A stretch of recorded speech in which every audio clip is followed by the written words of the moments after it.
أعوذ بالله من الشيطان الرجيم. بسم الله الرحمن الرحيم. ومن أحسن قولا ممن دعا إلى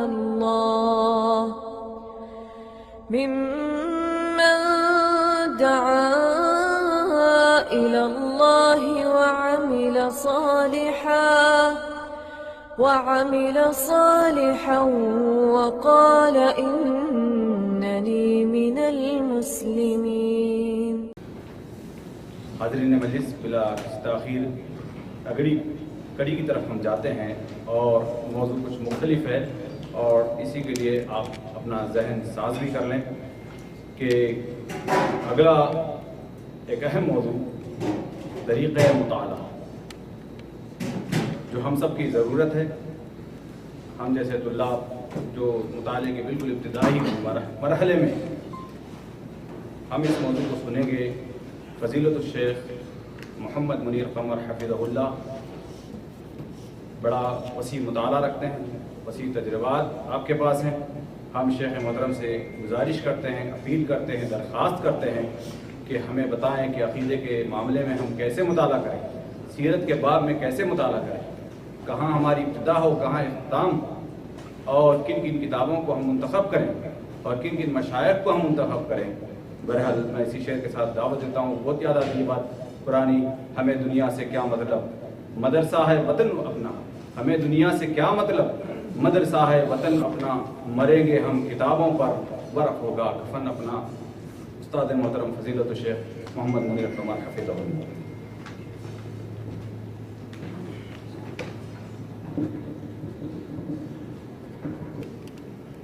إن الحمد لله نحمده ونستعينه ونستغفره ونعوذ بالله من شرور أنفسنا ومن سيئات أعمالنا. من يهده الله فلا مضل له ومن يضلل فلا هادي له. وأشهد أن لا إله إلا الله وحده لا شريك له وأشهد أن محمدا عبده ورسوله. أما بعد فإن خير الحديث كتاب الله وخير الهدي هدي محمد صلى الله عليه وسلم وشر الأمور محدثاتها وكل محدثة بدعة وكل بدعة ضلالة وكل ضلالة في النار. رب اشرح لي صدري ويسر لي أمري واحلل عقدة من لساني يفقهوا قولي. رب اعوذ بک من همزات الشیاطین واعوذ بک رب ان یحضرون. اعوذ باللہ السمیع العلیم من الشیطان الرجیم. بسم اللہ الرحمن الرحیم. اقرأ باسم ربک الذی خلق، خلق الانسان من علق. اقرأ وربک الاکرم الذی علم الانسان ما لم یعلم، الذی علم بالقلم علم الانسان ما لم یعلم. ہر قسم کی تعریف و توصیف اور حمد و ثنا خالق کائنات مالک ارض و سما کے لیے ہے. وہ خالق و مالک جس نے ہمیں ان گنت نعمتوں سے نواز رکھا ہے. اس قدر نعمتیں کہ اگر انہیں کوئی شمار کرنا چاہے تو یہ بات اس کے بس سے باہر ہے. جیسا کہ اللہ رب العزت نے اپنی کتاب مقدس میں 2 مقامات پر فرمایا ہے وَإِن تَعُدُّوا نِعْمَةَ اللَّهِ لَا تُحْصُوهَا، کہ اگر تم اللہ کی نعمتوں کو گننا بھی چاہو تو گن نہیں سکتے. اللہ رب العزت نے ہمیں مسلمان بنایا، حضرت محمد رسول اللہ صلی اللہ علیہ وسلم کا امتی بنایا، اور اللہ رب العزت نے ہمیں وہ دین دیا جو انتہائی کامل و مکمل دین ہے، جس کے کامل و مکمل ہونے کی شہادت اللہ رب العزت نے خود کتاب مقدس میں دی. الیوم اکملت لکم دینکم واتممت علیکم نعمتی ورضیت لکم الاسلام دینا. اور اس کی ان بے شمار نعمتوں میں سے ہی ایک نعمت یہ بھی ہے کہ اللہ رب العزت نے ہمیں عقل و شعور سے نوازا ہے. اپنے دین کا کچھ علم ہمیں عطا فرمایا ہے، یہ اس کی بہت بڑی نعمت ہے، اور یہ اگر وہ نہ چاہے، آدمی چاہے کتنی بھی کوشش کرے، اگر اللہ نہ چاہے تو کیا وہ علم حاصل کر سکتا ہے؟ اس کی نعمت سے، اس کی رحمت سے ہی یہ ممکن ہوتا ہے کہ آدمی علم حاصل کر لے۔ اور علم کا حصول انتہائی فضیلت والا کام ہے۔ اللہ رب العزت نے آسمان سے جو پہلی وحی نازل فرمائی ہے وہ یہی ہے، اقرأ بسم ربک الذی خلق۔ پہلی وحی پڑھیے، اور پہلا لفظ جو آسمان سے نازل ہوا پڑھیے، اقرأ۔ اللہ رب العزت نے ہمیں پڑھنے کا حکم دیا، اور حضرت محمد رسول اللہ صلی اللہ علیہ وسلم نے اس کو فریضہ قرار دیا۔ طلب العلم فریضۃ علی کل مسلم، ہر مسلمان مرد و عورت پر علم کا حاصل کرنا فرض ہے، اور علم کو حاصل کرنے کے لیے ظاہر ہے کہ ہمیں مطالعہ کرنا پڑے گا، پڑھنا پڑے گا، اور پڑھنے کے لیے پہلے ہمارے پاس کتابیں ہونی چاہیے، اور کتابوں کے لیے ایک معیار ہونا چاہیے، اور پھر کتابوں کے مطالعہ کے لیے ایک تدریج ہونی چاہیے۔ مطالعہ کے سلسلہ میں یہ کئی مراحل ہیں، بلکہ بعض اہل علم نے تو مطالعہ کرنے کے لیے ایک بات یہ بھی ذکر کی ہے کہ مطالعہ کرنے کے لیے ماحول ہونا چاہیے۔ یہ نہیں کہ کہیں بھی بیٹھ کر آپ مطالعہ کرنا شروع کر دیں گے اور آپ اس کو صحیح طور پہ سمجھ جائیں گے، بلکہ ایک صاحب نے تو بڑی مزیدار بات کہی ہے، کہا کہ اگر مطالعہ ترکیز کے ساتھ، پوری توجہ اور دل جمعی کے ساتھ مطالعہ کرنا ہو تو وہ کسی ایسے مقام پہ نہیں ہونا چاہیے جہاں پاس سے رنگ برنگے کھانوں کی خوشبو آ رہی ہے۔ آپ کی توجہ کھانے کی طرف زیادہ ہوگی، کتاب میں کم ہو جائے گی۔ کچھ باتیں ایسی ہیں کہ یہ روشنیاں کیسی ہونی چاہیے، وہ آج الحمدللہ وہ ہمارے لیے بہت آسانیاں ہو گئی ہیں۔ روشنیاں ہر طرح کی موجود ہیں، جس رنگ کی چاہیے۔ پہلے زمانے میں جب روشنیاں کم تھیں، ہمارے علماء سلف صالحین چاند کی روشنی میں پڑھتے رہے، رات کو چاند کی روشنی میں مطالعہ کرتے رہے، اور دیا، چھوٹی سی لائٹ دیے میں پڑھتے رہے۔ پھر آہستہ آہستہ لالٹینیں آئیں اور آج بجلی آ گئی ہے۔ لائٹ کیسی ہونی چاہیے، بیٹھنے کی کیفیت کیسے ہونی چاہیے، یہ آج الحمدللہ عام سی باتیں ہیں۔ آج جو اہم چیز ہمارے سامنے ہونی چاہیے وہ یہ کہ مطالعے کو کس نہج پہ لیا جائے کہ ہمارے لیے وہ مفید ہو۔ ہمارے سلف صالحین نے کتابوں کو پڑھنے کے لیے تکرار سے کام لیا۔ ایک چیز جو ہمارے آج کل بہت کم رہ گئی ہیں، ایک مرتبہ کتاب کو دیکھ لیا، پھر اس کو اپنی نظر سے وہاں رکھ دیا کہ جہاں شاید دوبارہ ہاتھ ہی نہ لگے، جبکہ یہ چیز علم کی پختگی کے لیے نقصان دہ ہے۔ آپ ایک بات کو بار بار پڑھیں، ایک کتاب کو بار بار پڑھیں تاکہ وہ بات آپ کے ذہن و دماغ میں پوری طرح نقش ہو جائے، اور یہ سلسلہ مکرر سے کرر تک نہیں بلکہ 100 کرر تک جائے تب بھی کوئی حرج نہیں۔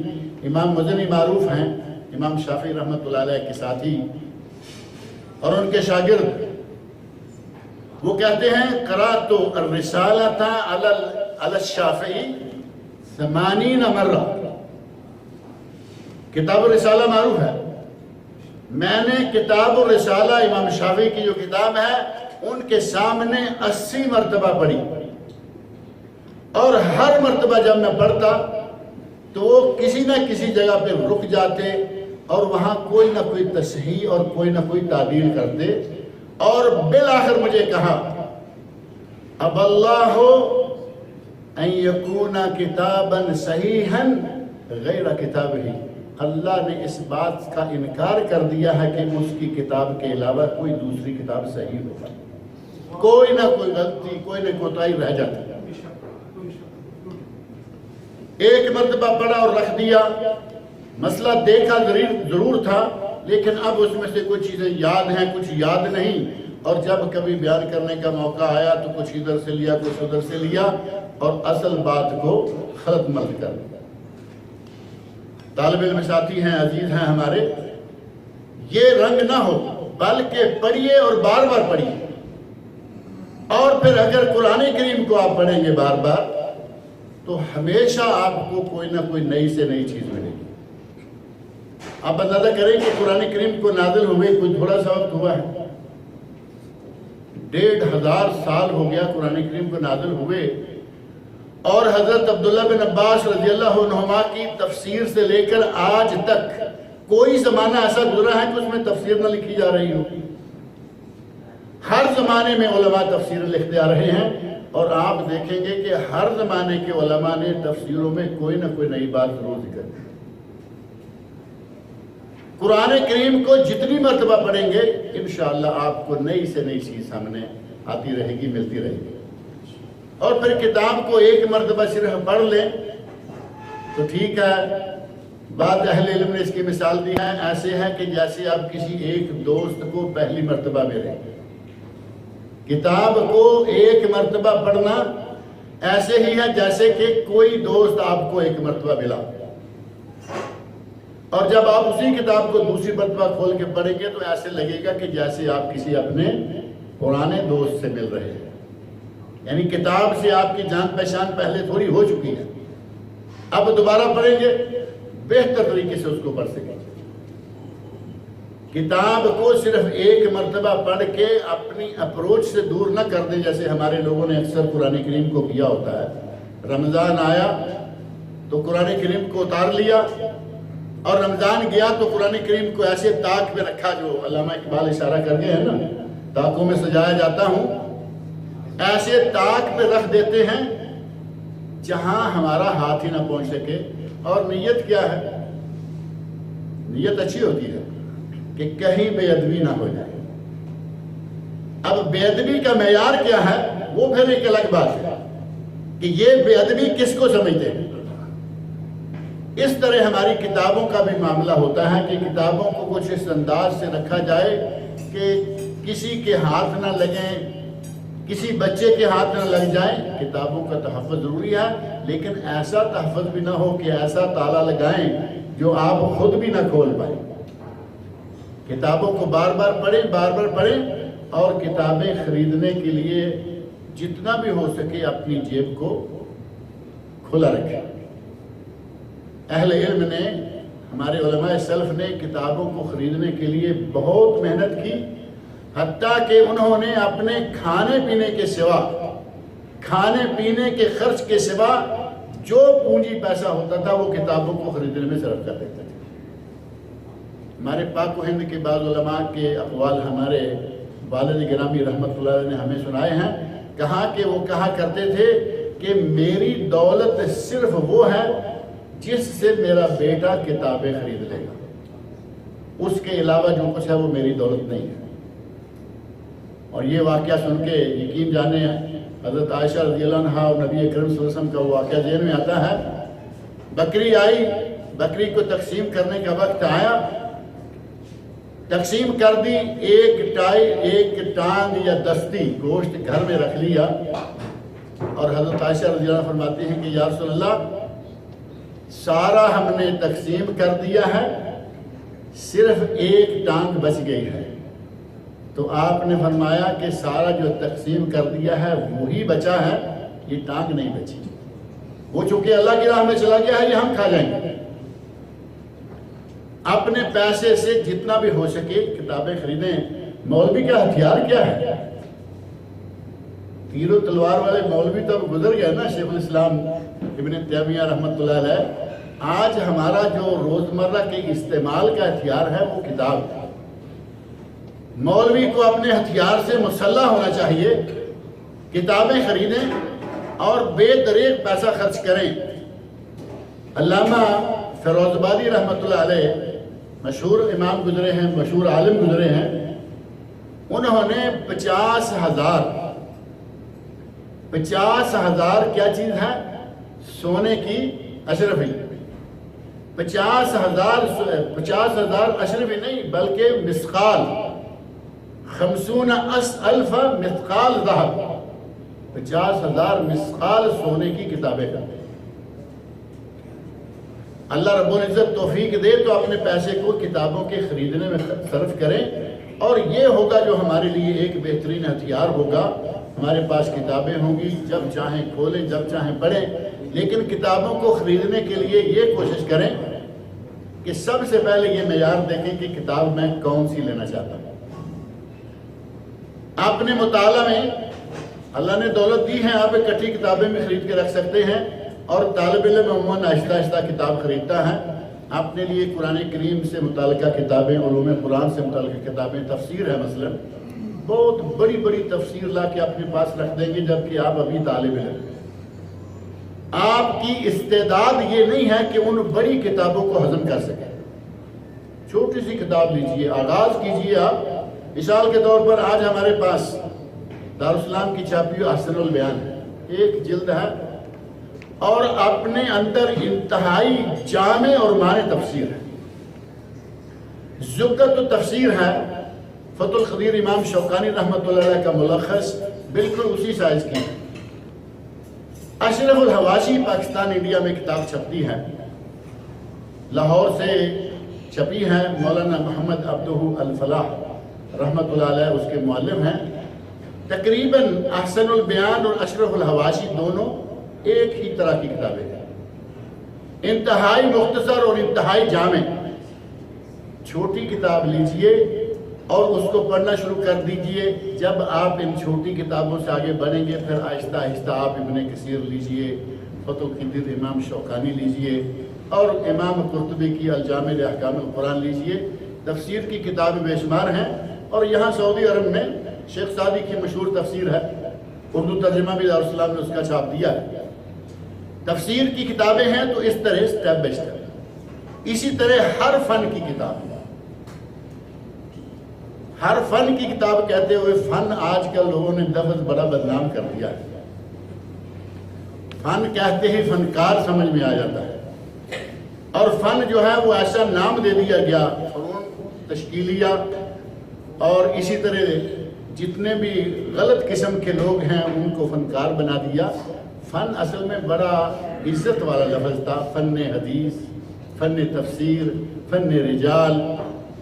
کسی بھی فن کی کتابیں خریدنی ہیں اور آپ نے مطالعہ شروع کرنا ہے تو پہلے چھوٹی چھوٹی سے۔ حدیث کا مطالعہ کرنا ہو تو ہمارے یہاں ایک معیار ہے، جامعہ سلفیہ فیصل آباد میں، جہاں سے میں فارغ ہوا ہوں۔ جامعہ سلفیہ فیصل آباد میں نخبۃ الحدیث کے نام کی ایک کتاب ہے۔ پہلی کلاس میں نخبۃ الحدیث پڑھائی جاتی ہے، اور وہ نخبۃ الحدیث مولانا محمد سید محمد داؤد غزنوی رحمۃ اللہ علیہ کی تالیف ہے۔ انہوں نے وہ حدیثیں جمع کی ہیں، آغاز اس سے کیا جاتا ہے، ساتھ اردو میں ترجمہ بھی ہے۔ اب آپ کے سامنے چھوٹی سی کتاب چند حدیثیں آ جائیں گی۔ اب آہستہ آہستہ دوسری کلاس میں بلوغ المرام پڑھائی جاتی ہے، اس کے بعد آپ کے پاس حدیث کی کتابیں ہیں، لیکن چھوٹی کتاب سے لے کے شروع کریں گے۔ آپ کا ذہن، آپ کی ذہنی استعداد اسے قبول کرے گی، آہستہ آہستہ ذہن میں توسع آئے گا، باذن اللہ تعالیٰ بڑی بڑی کتابیں پڑھنے کی طرف آپ کی توجہ ہو جائے گی، اور آپ انہیں آسانی سے قبول کر سکیں گے، آسانی سے سمجھ سکیں گے۔ چھوٹی کوئی کتاب آپ نے پڑھی نہیں اور سٹارٹ ہی کر دیا کہ میں بخاری شریف ہی شروع کروں گا۔ ہمارے بعض ایسے واقعات ہوئے ساتھیوں میں، کچھ طالب علموں میں، کہا کہ نہیں جی ہم تو درس دیں گے تو صرف بخاری شریف کا دیں گے۔ بخاری شریف کو سمجھنے کے لیے، بخاری شریف کے ابواب کو سمجھنے کے لیے پہلے ایک ذہن چاہیے، ایک معیار چاہیے۔ امام بخاری رحمۃ اللہ علیہ کا جو طریقہ کار ہے، وہ آپ چونکہ علماء بھی ہیں، طلبہ بھی ہیں، آپ جانتے ہیں کہ ایک حدیث کو وہ ذکر کریں گے اور اس حدیث کو بخاری شریف میں بعض حدیث کو درجنوں مرتبہ ذکر کیا، لیکن جہاں بھی اس حدیث کو نئے سرے سے لائے ایک نیا مسئلہ ثابت کیا۔ پہلی حدیث لے لیجئے، بخاری شریف کی پہلی حدیث انما الاعمال بالنیات، پہلی حدیث سے امام بخاری رحمۃ اللہ علیہ نے 7 مقامات پر 7 مختلف مسائل جو ہیں وہ اخذ کیے ہیں۔ اب ہم نے ایک سلسلہ یہاں طالب علموں کے لیے اسپیشلی یہ بھی ہے کہ ہماری کوشش آج کے موجودہ دور میں یہ آگئی ہے کہ چھوٹی سے چھوٹی کتاب ہو اور اسی سے گزارا چلتا رہے۔ جو کتابوں کے مختصرات ہیں ان کو لے کے ہم چلتے ہیں۔ اب جو بخاری شریف کو مختصر کرنے والے ہیں وہ آپ سمجھتے ہیں کہ بخاری شریف کی اس حدیث کو ایک ہی مرتبہ لائیں گے، 6 مسائل گویا کہ اس کتاب سے نکل گئے۔ آپ کتاب کو اس کے صحیح معنوں میں اگر سمجھنا چاہتے ہیں تو پھر یہ کہ بخاری شریف اسی طرح مسلم شریف ہے، ان کے ابواب پر غور کریں اور غور کریں کہ ابواب بخاری شریف کے ابواب امام بخاری رحمۃ اللہ علیہ کے اپنے، اور بعض دفعہ پڑھنے میں ملتا ہے کہ امام مسلم نے اپنی صحیح میں یہ باب قائم کیا ہے۔ شاید آپ لوگوں کے کبھی مطالعے میں یہ بات آئی ہو، امام مسلم نے اپنی صحیح میں یہ باب قائم کیا ہے۔ کیا یہ جملہ صحیح ہے؟ یہ جملہ غلط ہے، کیونکہ امام مسلم رحمۃ اللہ علیہ نے تبویب نہیں کی، تبویب کے حساب سے احادیث جمع کر دی ہیں، اور تبویب کرنے والے شارحین حدیث ہیں امام نووی رحمۃ اللہ علیہ۔ آپ کتاب کو اس طرح نہ لیں کہ فوری طور پر ٹاپ پہ چلے جائیں اور کہیں کہ نہیں میں تو درس دوں گا تو وہی، اور اگر میں پڑھوں گا تو وہی، بلکہ کوشش کریں کہ چھوٹی کتاب سے، اب جیسے نخبۃ الحدیث ہے، بلوغ المرام ہے، اسی طرح چھوٹی چھوٹی عمدۃ الاحکام ہے، حدیث کی کتاب ہے مقدسی کی، چھوٹی کتاب سے لے کے بڑی کی طرف بڑھتے جائیں۔ اور ایک بات ذہن میں رکھیں کہ ہمارے چونکہ حسد، جیسا کہ شیخ مقصود الحسن صاحب بتا رہے تھے، حسد کے نتیجہ میں بہت ساری باتیں سامنے آتی ہیں۔ حسد کے نتیجہ میں بعض کتابوں کے خلاف کچھ رائے آ جاتی ہے، اور ہم سمجھتے ہیں کہ یہ جو سننے میں آ رہا ہے یہ بڑی پکی بات ہے، اس کتاب کے اب قریب نہیں جانا۔ آپ اگر کسی کتاب کے بارے میں کسی صحیح عالم، نیک صالح عالم کی رائے لیں اور وہ کہے کہ اس کتاب کو نہ پڑھو، یقیناً اس کو چھوڑ دو، لیکن ایسے چلتے ہوئے اڑتی ہوئی بات سنی اور کہا کہ اس کتاب کے قریب نہ جاؤ، اس کو بالکل چھوڑ بیٹھے، ایسا نہ ہو۔ طالب علم کا کام ہے کہ وہ ہر مفید چیز سے فائدہ اٹھائے۔ اس سلسلہ میں برصغیر پاک و ہند میں ایک واقعہ پیش آیا۔ سعودی عرب کے علماء، آپ کو معلوم ہے کہ بعض علماء ہندوستان میں پڑھ کے آئے ہیں اور ان کے اساتذہ ہندوستان میں ہیں، اور انہی کے سلسلہ میں محمد المجدود مصری عالم ہیں، انہوں نے کتاب لکھی ہے علماء و مفکرون عرفتہم۔ کچھ علماء اور مفکرین جن سے میں ملا، اس کتاب میں انہوں نے ایک واقعہ ذکر کیا اور یہ بڑا مشہور واقعہ ہے۔ کہتے ہیں کہ شیخ عبداللہ القرآوی جو قسیم کے علماء میں سے ہیں اور ریاض میں بھی ہیں، اور ان کے آج تقریباً ہمارے خبر میں بھی اس فیملی کے لوگ ہیں، شیخ عبداللہ القرآوی ہندوستان میں گئے پڑھنے کے لیے، تو وہاں دیکھا کہ ہمارے مشائخ میں سے ایک شیخ ایسے ہیں جو شیخ الاسلام محمد بن عبد الوہاب کے بڑے خلاف ہیں، ان کا نام آئے تو لعنت ملامت کے بغیر نہیں لیتے، اور درس شروع کریں تو جہاں موقع ملے فوری طور پر ان کے خلاف وہ کچھ نہ کچھ کہہ دیتے ہیں۔ کہتے ہیں کہ مجھے سن کر بڑا تعجب ہوا کہ عالم ہیں یقیناً، اور شیخ الاسلام محمد بن عبد الوہاب کے اتنا خلاف ہیں، ان کو کہاں کسی نے کون سا انجیکشن دے رکھا ہے کہ یہ بغیر ان کے خلاف بددعا کیے گزرتے ہی نہیں۔ کہتے ہیں کہ میں نے کتاب التوحید لی، اس کا پہلا حصہ جو ٹائٹل پیج ہے، یعنی اندر والا ٹائٹل بھی جس میں سے محمد بن عبد الوہاب نظر نہ آئے، وہ نکال لیے اور میں نے اپنے پاس رکھا۔